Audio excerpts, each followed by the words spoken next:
The Agenda with Steve Paikin is made possible through generous philanthropic contributions from viewers like you. Thank you for supporting TVO's journalism.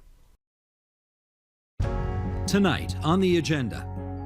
Consistently across the board, what Harris did has stuck, and very little of it is on the current political agenda for reversal now. Then, later on The Agenda. It's strange to come upon a phone in the middle of nowhere. For one moment, I thought, could this be an emergency situation? No, it was a phone to talk to the dead.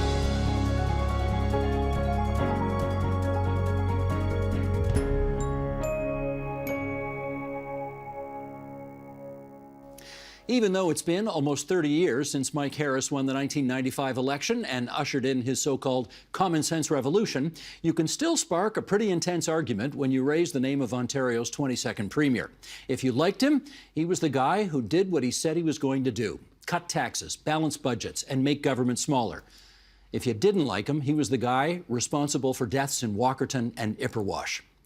Alistair Campbell was one of Harris's senior-most advisors, and he's put together a collection of essays designed to give the Premier's time in office a second look. The book is called The Harris Legacy: Reflections on a Transformational Premier, and it brings Alistair Campbell to our studio tonight. It's good to see you again. How you doing? Happy to be here. Excellent. Let's start with a little excerpt from the book. You write, "It is not an overstatement, based on the evidence accumulated in this collection of essays, to say that we live in Mike Harris's Ontario today, and the concern that this legacy was both meaningful and perhaps unfairly maligned, or at least underappreciated, created the initial impetus for this editorial project." So let's start there, Alistair. Give us some examples of why you think we're still living in Mike Harris's Ontario.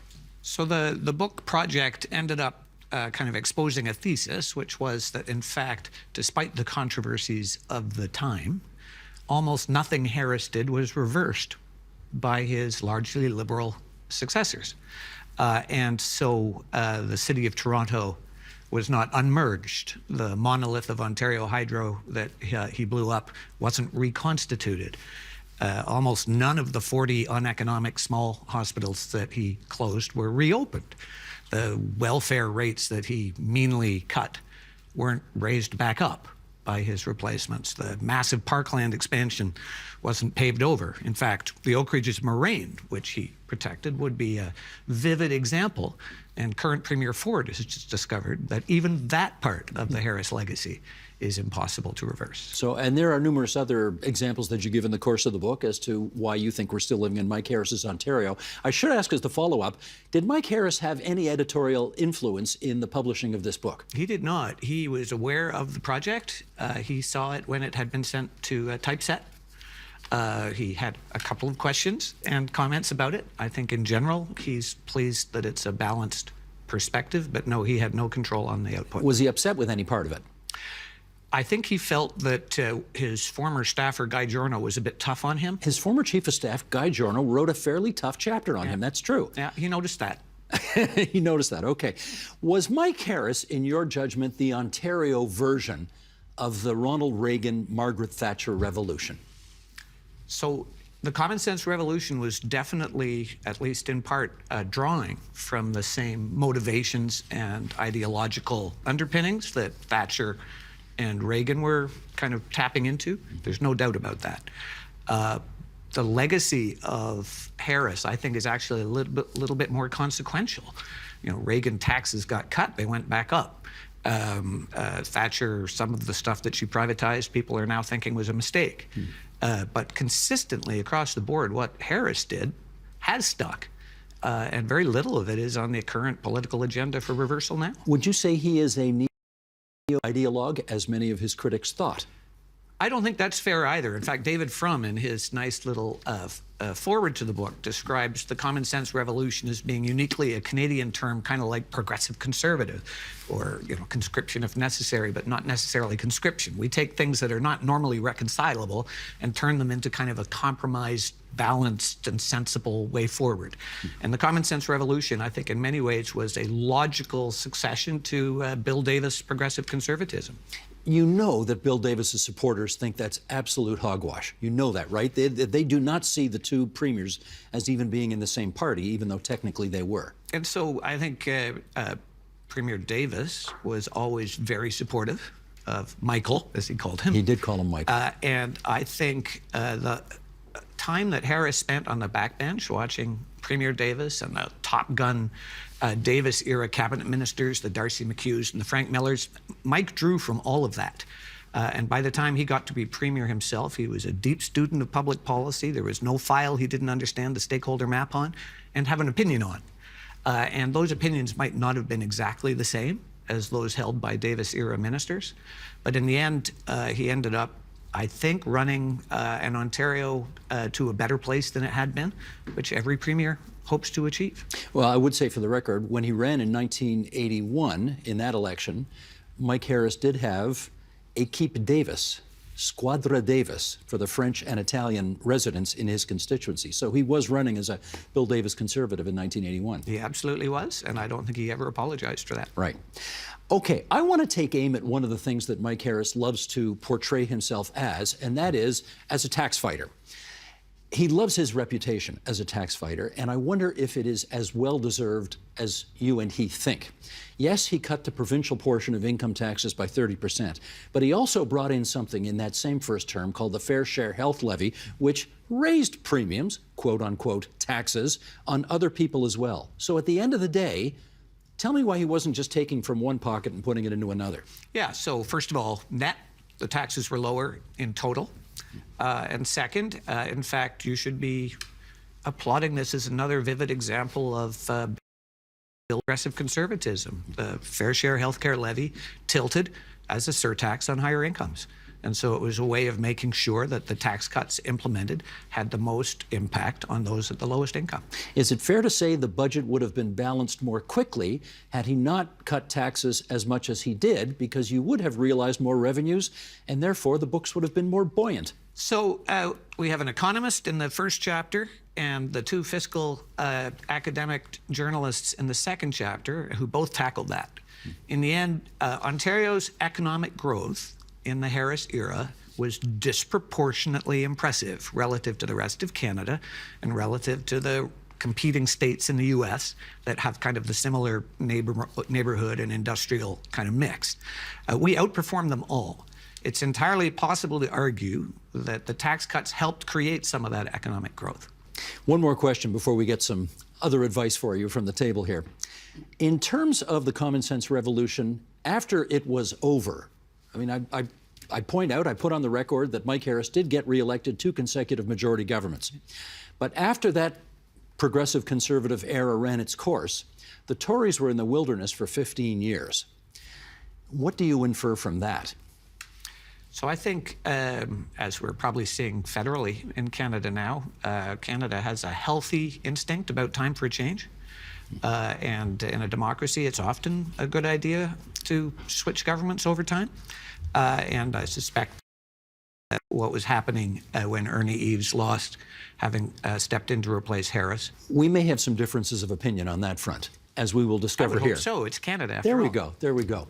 Let's get into some more discussion going on about the Harris legacy. Joining us now on the line, let's welcome Sandra Pupatello. She was a Liberal MPP from 1999 to 2011, a former cabinet minister as well. And here in our studio, Marilyn Shirley, New Democrat MPP from 1990 to 2005, and a cabinet minister in Bob Rae's government. Chloe Brown is here, policy analyst at the Future Skills Centre and a former 2-time Toronto mayoral candidate. And Robert Benzie, the Queen's Park Bureau Chief for the Toronto Star. And Sandra, it's great to see you on the line from Points Beyond. Appreciate you being here. To our friends around the table here, it's great to see all of you again as well. I want to start with a very neutral, lean, open-ended question. Sandra Pupatello, as you think back on the Common Sense Revolution years, what's the first thing that comes to mind? Well, I often think of Buzz Hargrove, to be honest, and the absolutely incredible way that he was able to muster protests. I don't think we've seen anything like it since.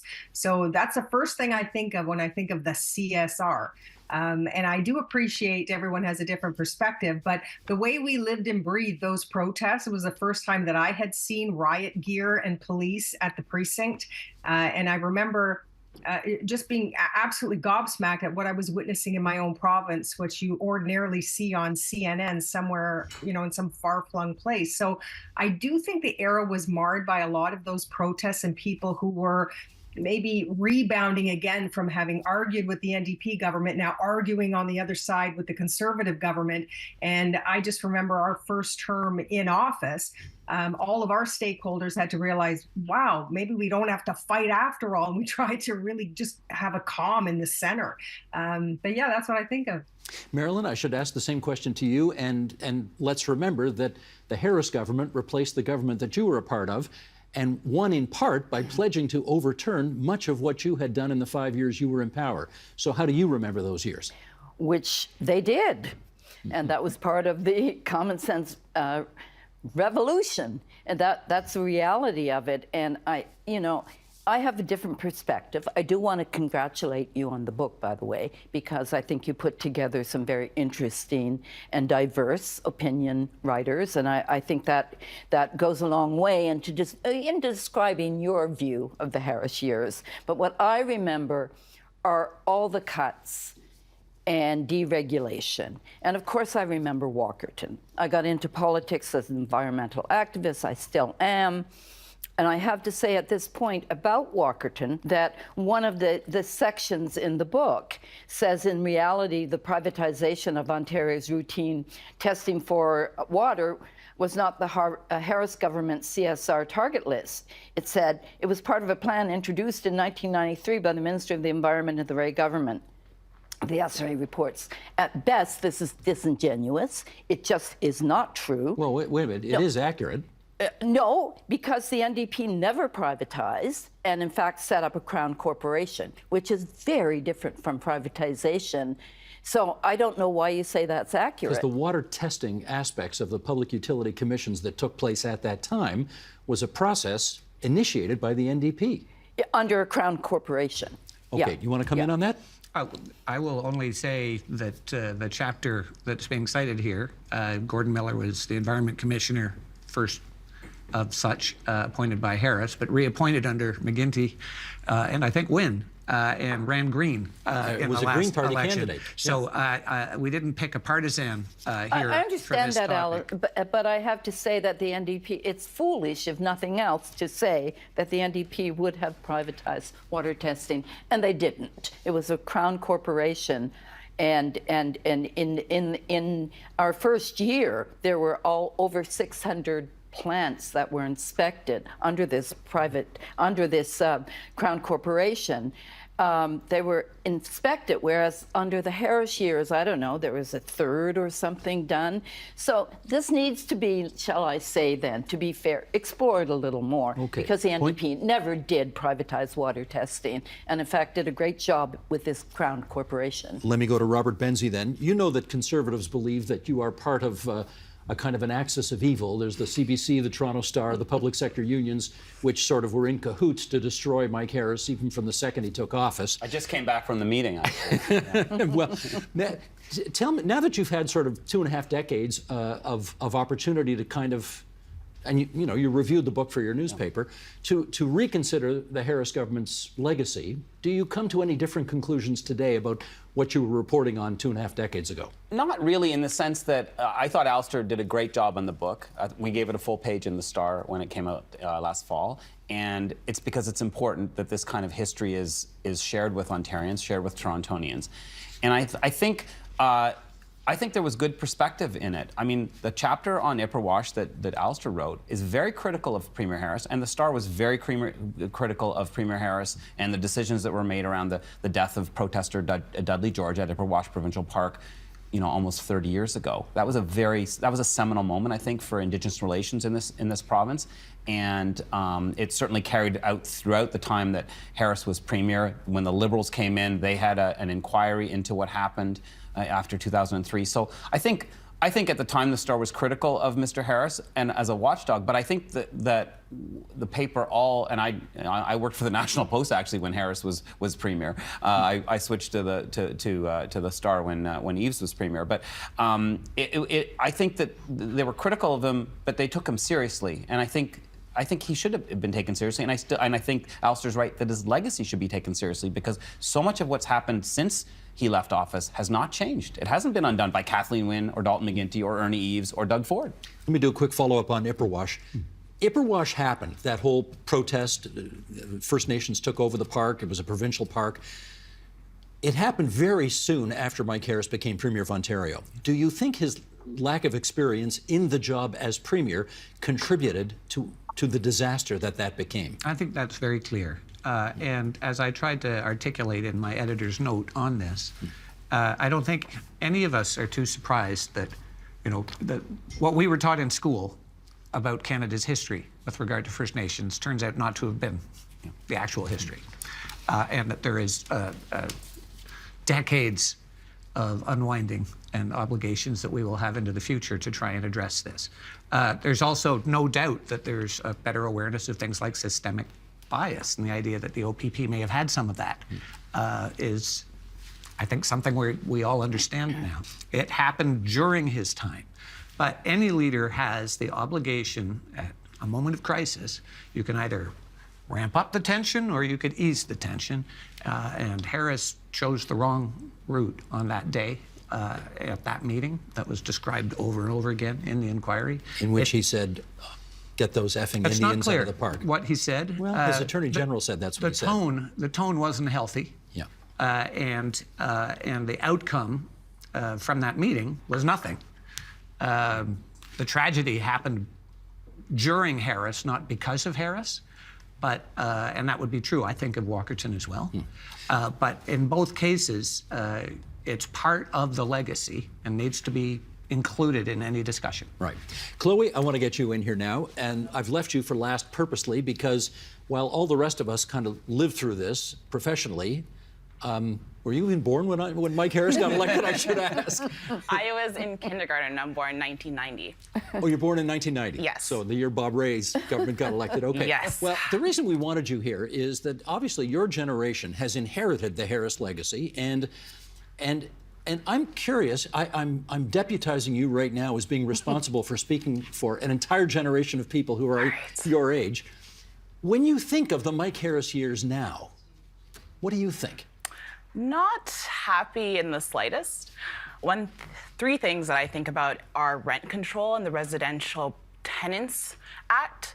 I think about the OLT, which is the Ontario Land Tribunal, which is one of the worst places. I had to actually go for a rent increase to fight it, and I've never been so dehumanized. So it's one of those things where it's like housing, education, we have a labor shortage in constructions, the industrial arts. That all happened because Harris fired 10,000 teachers. And that's something I will remember from Harris's legacy, saying goodbye to the shop teacher, home economics, my music teachers, all these very in-need skills that are absent in the labor market right now. So that has a consequence in itself because we have a skill deficit that was created because of a choice to defund vocational education, the arts, and et cetera. And you blame the Mike Harris government for that? Yes, because 10,000 teachers is a lot.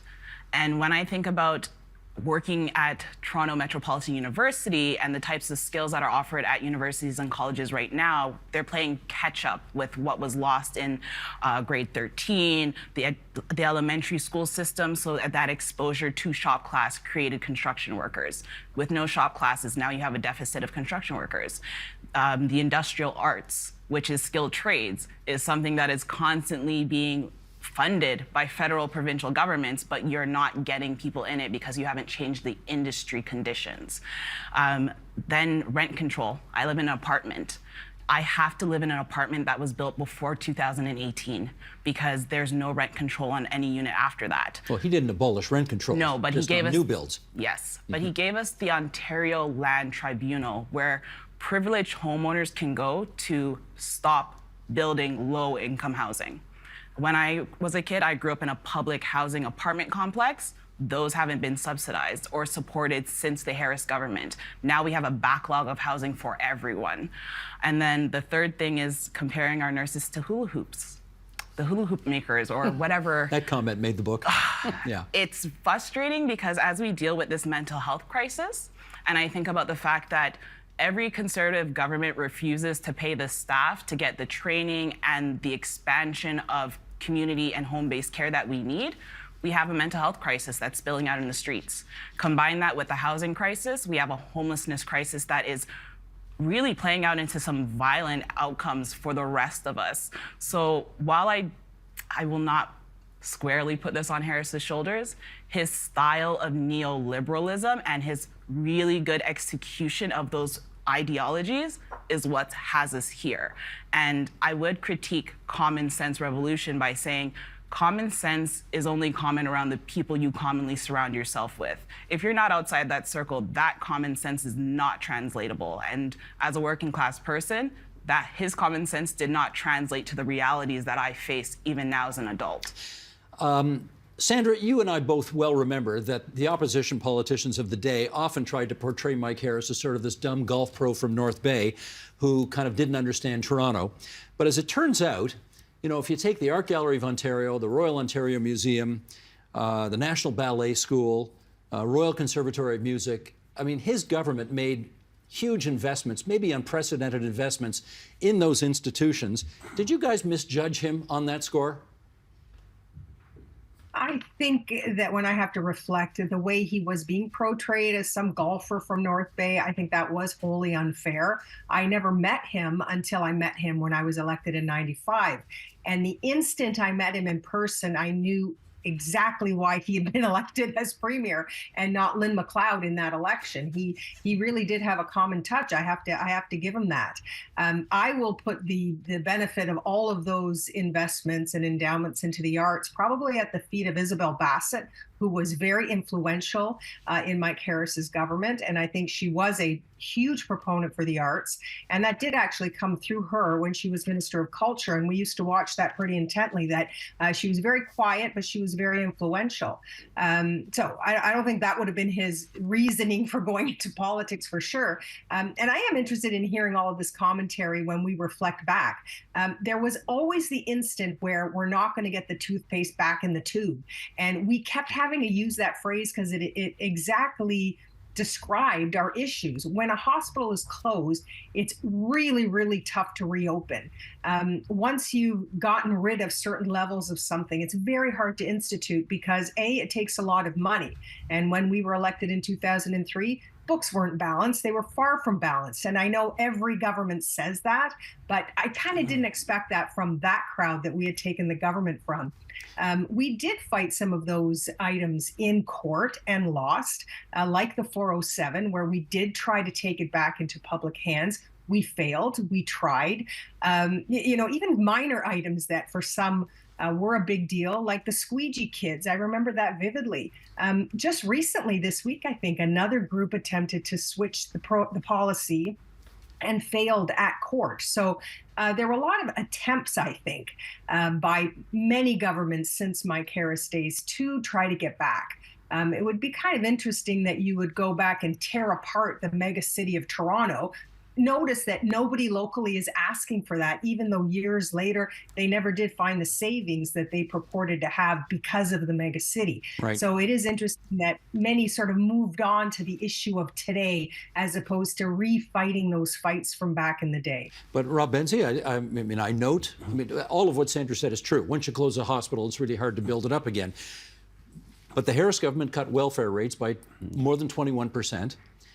Which still left them 10% over the average of the other provinces in Canada.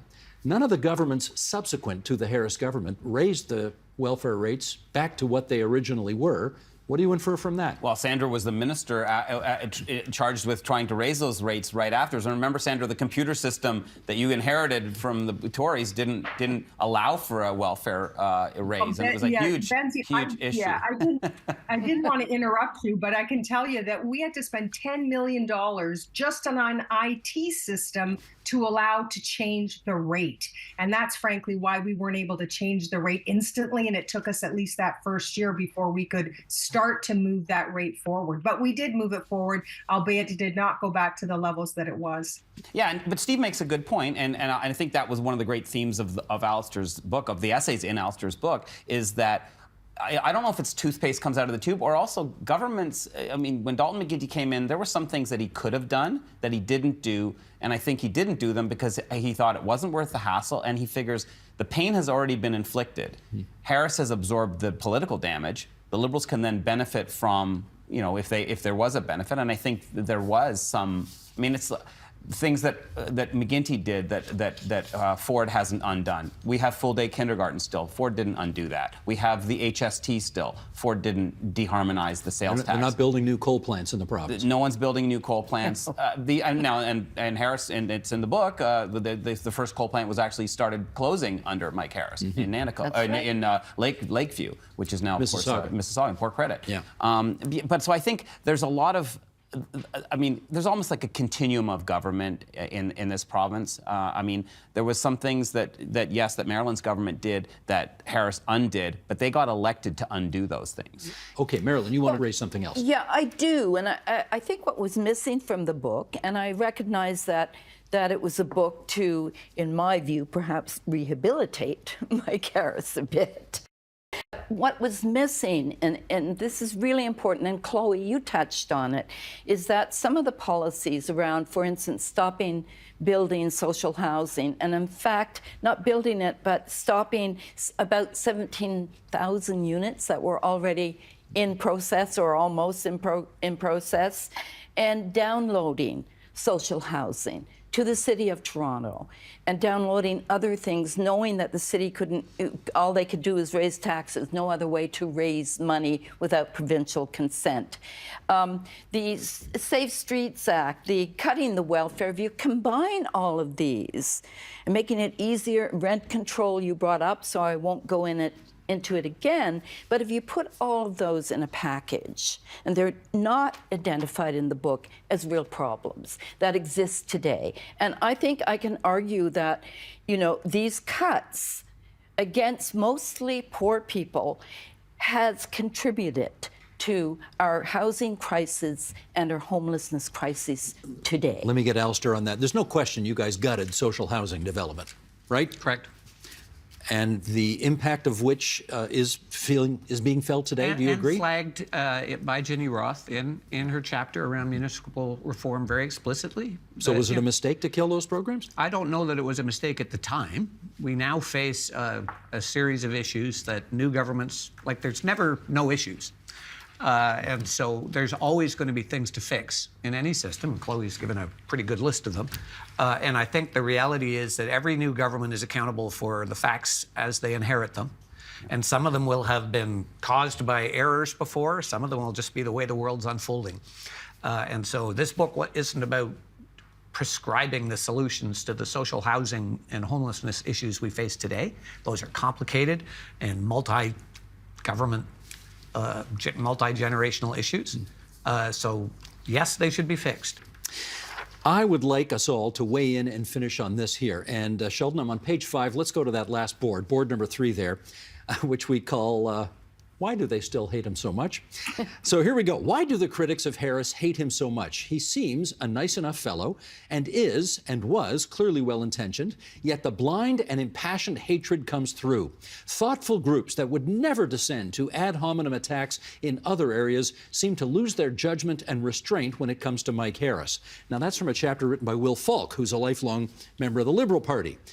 Okay, let's get into this. Okay, Robert, why don't you weigh in first? Why do you think all these years later there's still a chunk of society that when you mention Mike Harris's name still froths at the mouth? I think because he did a lot of things and they remain top of mind. I mean, Steve, we're sitting a few blocks from the Eglinton Crosstown, which is still under construction and is very late. Mike Harris stopped the Eglinton subway that Maryland's government started building, filled in the tunnel, which to my mind, and I made a point in my Star article that this wasn't something that was tackled in the book. I still don't understand why they did that, because it was they said they didn't have the short-sighted. money for it. But filling in the tunnel was just it almost seemed like an act of vandalism. And Doug Ford is spending all of his political capital right now building transit, and has been critical of the Harris government for those kinds of things. So it's those kinds of things. But I think it's mostly because he was a substantive premier. He did things, and people had opinions of them. Like Pierre Trudeau was a substantive prime minister and is still a polarizing figure to this day. Sandra Pupatello, what say you? I actually think that we should have taken a page out of Bill Clinton's book, as it didn't matter that he also introduced welfare and work for welfare, if you recall. But every time he did something that was controversial, he would feel your pain. So he knew that there were people that were going to be hurt by what he was doing, or, there would be unintended consequences of new policies. And he would always at least feign some kind of sympathy. Mike Harris never did that, and nor did his cabinet. And I think that was a good lesson. It was certainly a lesson for me in opposition at the time, that you have to be genuine about what impact your policies have, and at least give people the opportunity to listen to them. And I always felt that they could have gone further, or they would have done better had they at least taken the time to speak to people. They were in such a rush to bring things in. They kind of ignored the consultation and kind of made fun that, governments consult too much. Well, there's a reason that people do consult, because even those wildly opposed to what you're doing, every now and then come up with some really good solutions for you. Chloe, how about you? Your generation, why does that Mike Harris name still get spit out by so many?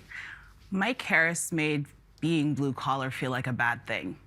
Needing social housing, needing investments in your public school, it made you feel like a second-class citizen, and you started to feel it once he pulled those supports out of neighborhoods like Rexdale. I grew up in the Northwest Corridor of Toronto, and one day I grew up in Etobicoke, the next day I was in Toronto. And I felt it because they took instruments out of my school. They shut down certain classes because now we had to fundraise for certain extracurricular and supports that we needed. I was selling cookie dough at the age of 9 because I wanted to take piano lessons that were now canceled because our music teacher couldn't stay after school because there was no funding. So it really made you realize that because you're blue collar and your parents are blue collar, you need government assistance, and that's bad because you shouldn't be asking for a handout. Meanwhile, in working class communities, a handout is something that you embrace. The government made it seem like a bad thing to be a part of a community, and if you weren't a rugged individual, you deserve poverty. And that's why a lot of our generation will not remember him kindly, because it not only affected us as kids in the school, but it really dented the morale of our parents, because now they had to take extra time to pay for these individual services. So no more private tutoring at school, you gotta go to Kumon. If your parents can't take time off of work to take you to Kumon, you don't get that extra math help, you start to fail. And now this is what's happened to our generation. It's just, we know that we deserve better, but we don't trust the government to give us better. Marilyn Shirley. I think both Chloe and Sandra put it very well. The premise of the book is basically, to me, is that because none of those policies were changed by governments after the fact, that therefore it's a pretty good measure that it was good policy. I think that's a pretty thin excuse, a thin argument, because I think other governments could have done more. Not everything, Sandra, I agree, it was complicated. But these kinds of things, government, I just think it's because they lack the courage. You were going to say something else. No. You almost got through this whole show without swearing, unlike the last time you were here. Do not have the courage to do it, because some of these things, let's face it, were popular with the larger population. Yeah. Okay. Demonizing poor people, blaming them for the deficit and all the problems. And I think that's why there's such a hatred for Mike Harris. Let me give the last word to Alistair, and in doing so, I was intrigued to read that Mike Harris was asked, if you had to do it all over again, what would you have done differently? And he said, I would have gone harder, faster. Yep. I know. I call that a mic drop. In 2 ways, yes. I Pun think, intended. There's so much to think about in the intelligent comments that have been made here. So I would just remind folks how dire the situation was in Ontario at the time. Record-breaking deficits, we'd hit a ceiling on how much we could tax, we'd hit a ceiling on how much we could borrow, and we received massive cuts in healthcare and welfare transfers from the federal government as part of them doing the same house cleaning that we had to do here in Ontario. And you didn't bitch about it either. And we accepted those reductions and got to work. There were short-term consequences, undeniable. But the net result on the welfare side that I think is most profound is that we had 1.3 million on welfare in a province that was not yet 11 million people. It was a and recession, a it was terrible awful, recession. Marilyn. Can't help And, it. We then outgrew all the jurisdictions we're competing against, and the welfare caseload fell every month from June, when we announced the welfare compensation reductions. They started falling even before we cut, and they continued to fall to 500,000. They fell every month thereafter. The best solution to how painful welfare is a job. And Mike Harris's revolution contributed to economic growth and job creation at record-breaking levels. And so you can take a look at the whole legacy. He had to do difficult and challenging things, but he did, as I think Robert has said, highly consequential things. And there is only a short list of politicians who actually do things that last, that mean something, that matter, and Harris did more than most. And as a result, he will have a legacy of both positive and negative, but he will have a legacy. And I think that's the important part about this book. I think the one thing we have consensus on here is that we're glad that you put together the Harris legacy, because it's given us all an opportunity to have a conversation about one of the most interesting and fascinating times in Ontario history. So Alistair Campbell, thanks to you for getting that done, if I can use an expression of the Premier of the day. And to everybody else, Robert, Marilyn, Chloe, Sandra, out of town, thanks so much for being with us on TVO tonight. Thanks so much.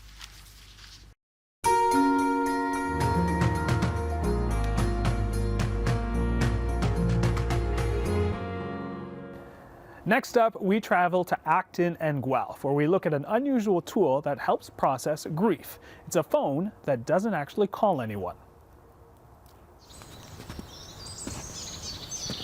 One day I was walking along the pond path, and it goes into the forest, and it's just quite magical in there. And I was just wandering around, just kind of mesmerized by the trees. And then off to the right, there's this booth, this little thing, and there's a phone, like the old school phone with the rotary. It's strange to come upon a phone in the middle of nowhere. For one moment, I thought, could this be an emergency situation?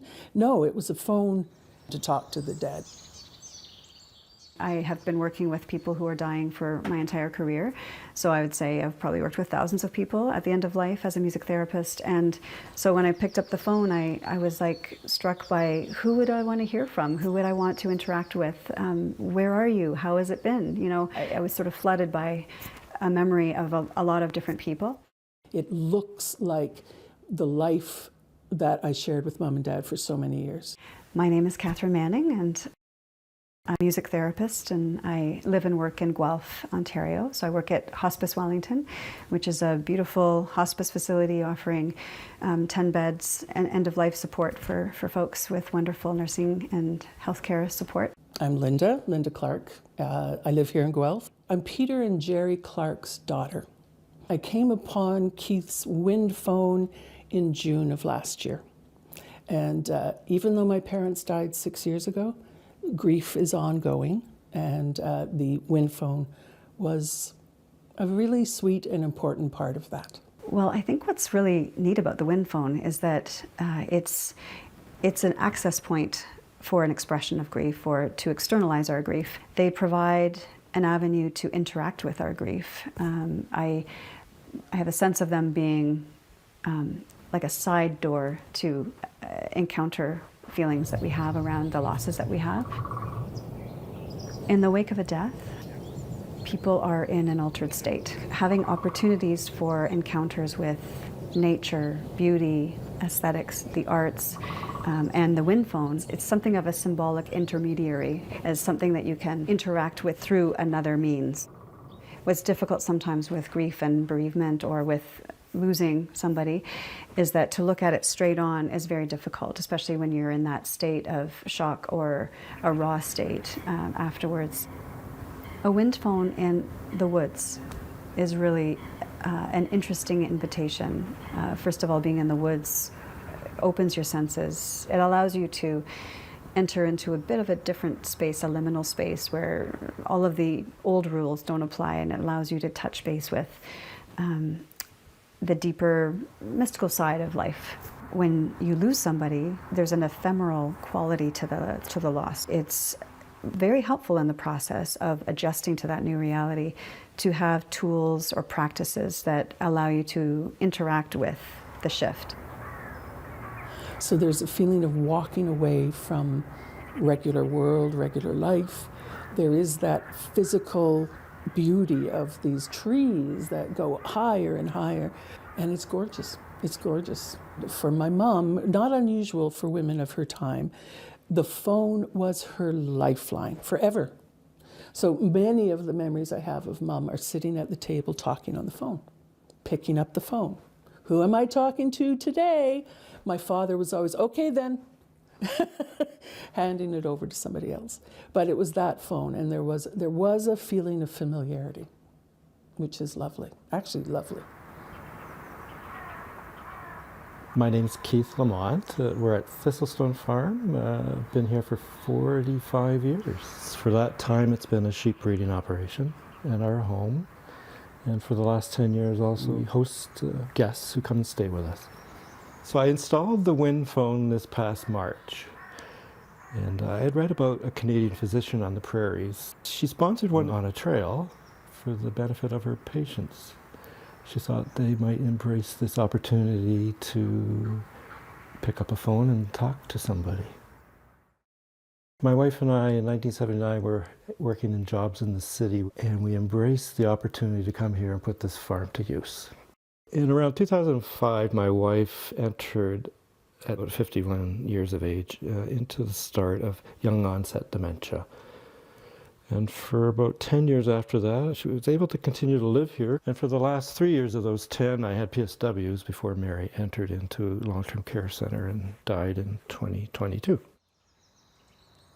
So this wind phone was around the diagnosis time when life is full of turmoil. If I'd discovered something like that on my own, I would have just let loose to that. That's all past for me because there's a lot of ambiguous loss, times when you're losing another aspect of that person. This is a new endeavor for me, and I did some exploration when I discovered about wind phones. The original in Japan goes back a while, and I didn't realize there was so many wind phones. I understand there's one in Guelph, and there's one in Mississauga, and there's one here, and there's one in a small village. They're for the public just to pick up and use as they're walking by in a public space. I don't advertise the fact the wind phone's there. I want people just to discover it. So all the reward for me for this is now hearing people's response to discovering the wind phone. When I came upon Keith's wind phone, I was astonished, would be the first word. I was astonished. The trees were what a friend of mine would call cathedral trees. It's a very quiet, secluded spot. So I was curious. I was shy. I looked around. I was reluctant, because I knew there's not going to be anybody on the other end. But when you lose somebody, you keep wishing that you'd hear their voice or you'd catch a glimpse of them. And there's always a little part of me that's listening for something like that. So I looked around and there was nobody there, and I thought, okay, I'll just try this. And I got up and I read the engraving, and it was lovely. And I picked it up. And of course, there's nothing, absolutely nothing, of course, on the other end. And I thought, oh, this is stupid. And I hung up and I walked away. And a couple of days passed. We were staying at Keith's farm. And I thought, go back to the wind phone and have an open mind, see if something happens. So I retraced my steps, again appreciating, and even now remembering it, appreciating the sounds, the top of the trees and the smells of the forest and all the rest of it. And I stood there in front of that phone and I picked it up and I spoke and I said something. Actually, I remember very well what I said. I said, "Hi, Mom and Dad. It's Linda. We're all fine. We're all fine. We sure miss you. We wonder if you're okay. Gee, I wish you could come back and tell us we had done a good thing. Love you. Bye." And then I walked away. It stimulated memories that I hadn't thought about for a long time. So the wind phone really does work. It brings you back to places with the loved ones that you're thinking of. And for me, it was Mom and Dad. And all sorts of memories came back and all sorts of images, joyful, the difficult ones, all those ones came back. And you realize, that's what the wind phone is for. It's to connect us in that way. I knew that it wasn't going to quote unquote cure my grief. There's no cure for grief. Time changes it, but time doesn't take it away. My grief is as familiar to me as my hand is. The education around grieving is minimal. And I mean, we all experience it, and somehow when we experience it, it segregates us. Shouldn't you be over that by now? It makes me smile and occasionally giggle that, I was in the middle of the woods at our friend's farm and I was laughing because I was using the phone to talk to my parents and I knew they weren't there, but it was important to me. So it's really touching on something that we need. And maybe, I'm not a religious person. I don't go to church and all the rest of it. Perhaps that's what's lacking, is that ritual that goes around saying goodbye to people that we love.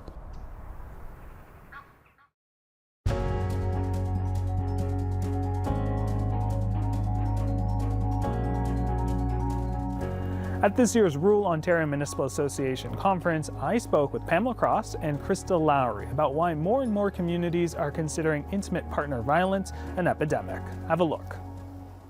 In 2022, a coroner's inquest was held into the 2015 murders of 3 women, Natalie Wormerden, Anastasia Kuzik, and Carol Culleton in Renfrew County, a rural part of Ontario. And that inquest looked at what happened that we could change so we aren't going to see these kind of deaths again. It was the first time there had been a domestic violence homicide inquest that focused on rural communities.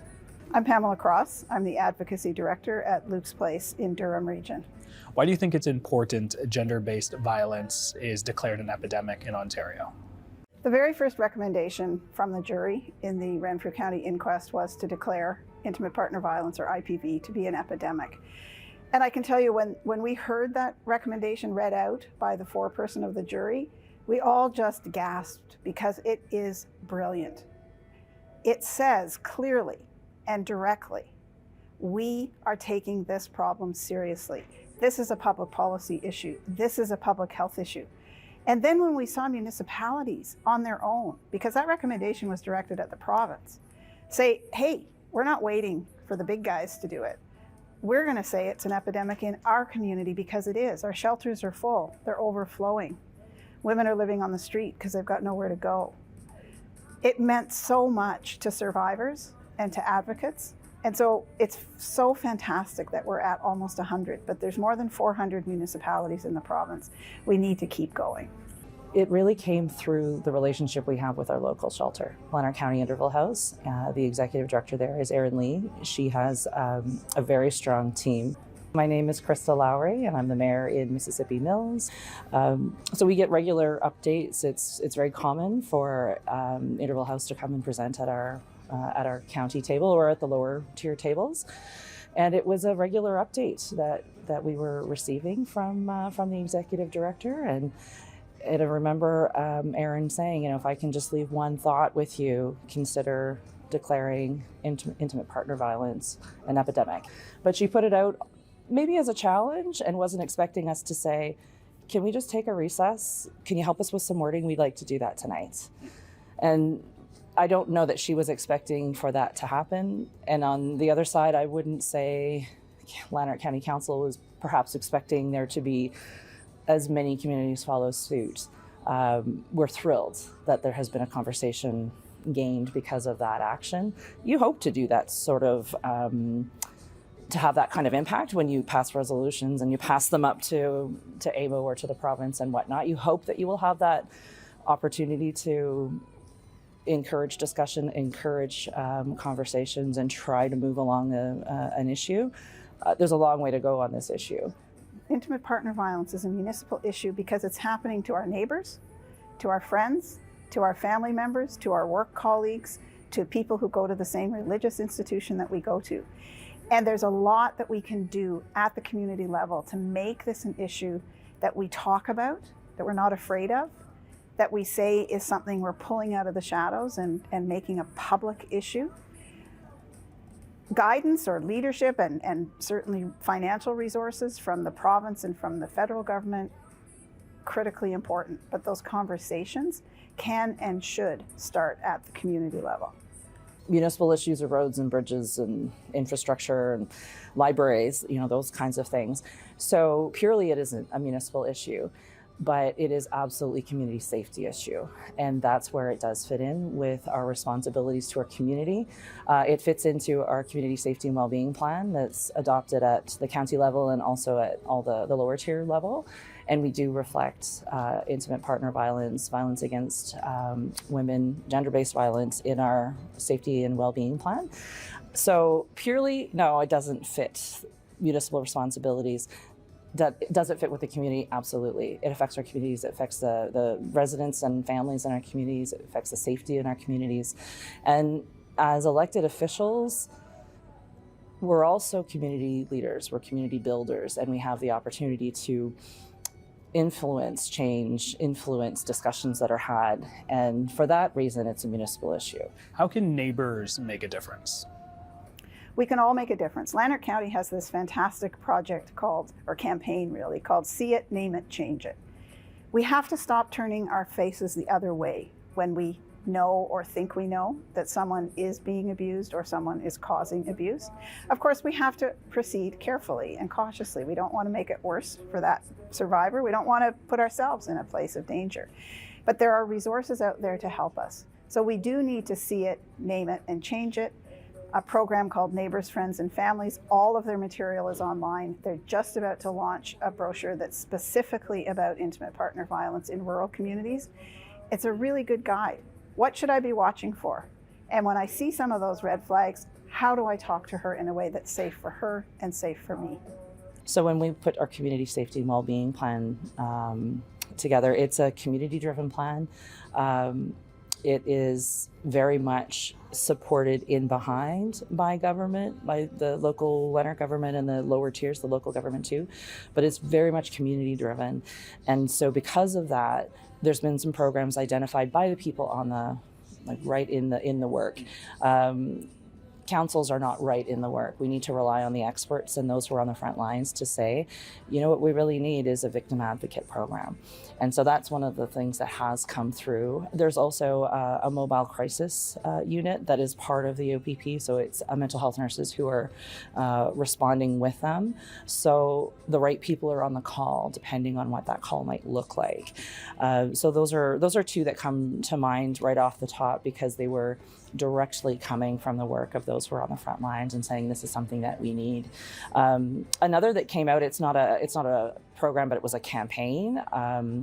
The See It, Name It, Change It campaign, and that largely was coming to us from the Interval House team, and we've adopted it. You'll see it on billboards on the highways. We all have bookmarks and whatnot with it, T-shirts on it. It's something that we've all adopted. How did COVID change this issue?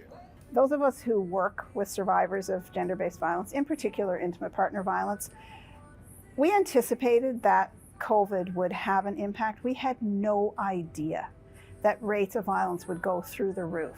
And when you think about it, it's actually not that hard to figure out why. All of a sudden, we were all living under stay-at-home orders.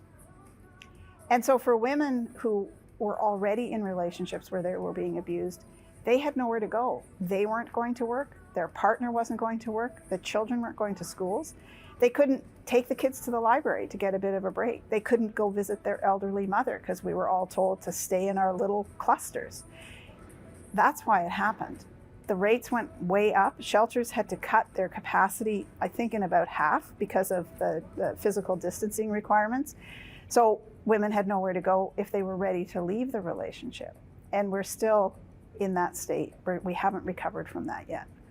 So there are certainly issues that are compacting, making it more difficult in rural communities versus urban communities when we're looking at gender-based violence or intimate partner violence specifically. And it's the kinds of issues that are affecting all kinds of matters in rural places. So things like transportation. If you can't step out of your home and get onto a bus and take you from a situation that you're not safe in, that's not the reality in most rural communities. There's not transportation. You may have your neighbor be 2 kilometers down the road. So that's one of the barriers, that's one of the challenges. Certainly connectivity has come a long way, but there's lots of areas, and I don't even want to say pockets. It's cargo pants worth of pockets of places that still don't have reliable connectivity. So if you can't pick up the phone and say, I need help, I need to get out of here, or make your plans or whatever it might be. So that's certainly something that a lot of rural communities are still very much facing as well. And I think the nature of being in a small place, there's the sense that everybody's in your business or could be in your business. There's not the same sense of anonymity.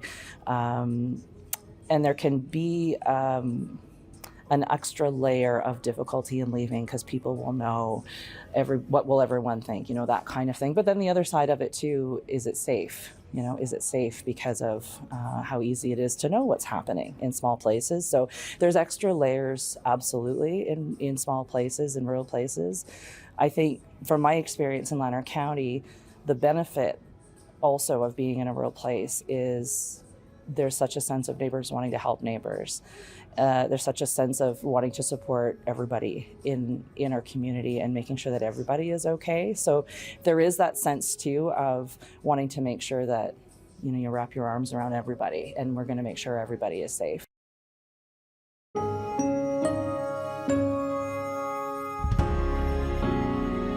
Tomorrow on the agenda. Grief can have a very complicated nature. It can be ongoing, and it can take different forms. And I think that that's something that we've all learned with COVID. That's tomorrow on the agenda.